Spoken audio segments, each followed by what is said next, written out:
میں آج اہم عوامی مسئلے پر بات کرنا چاہتا ہوں۔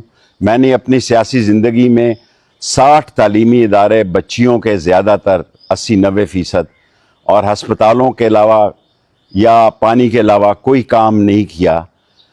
آج کی صورتحال یہ ہے کہ جن اسکولوں اور کالجوں میں اسکول سے کالج میں بچیاں 3-3 ہزار اور 4-4 ہزار اور 2-2 ہزار جاتی تھی، وہاں داخلہ جو ہے 100 بچی لے رہی ہے، 200 بچی لے رہی ہے، اور اس کی بنیادی وجہ یہ ہے کہ داخلے کے موقع پر 12 مہینے کی ایڈوانس فیس کا فیصلہ کیا گیا ہے۔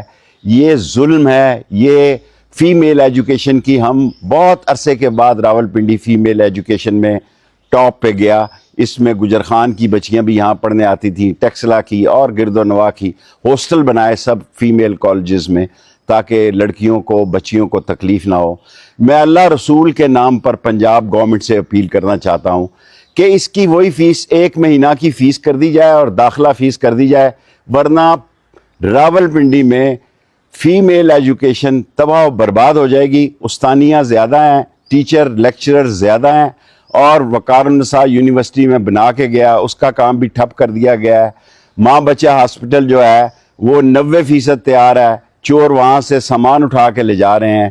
سو زندگی میں نے اس طرح اپیل نہیں کی، کیونکہ سارا راولپنڈی کا تعلیمی ڈھانچہ فیمیل ایجوکیشن کا تباہ و برباد ہونے جا رہا ہے۔ سو 1 مہینے کی فیس کر دی جائے اور داخلہ فیس کر دی جائے۔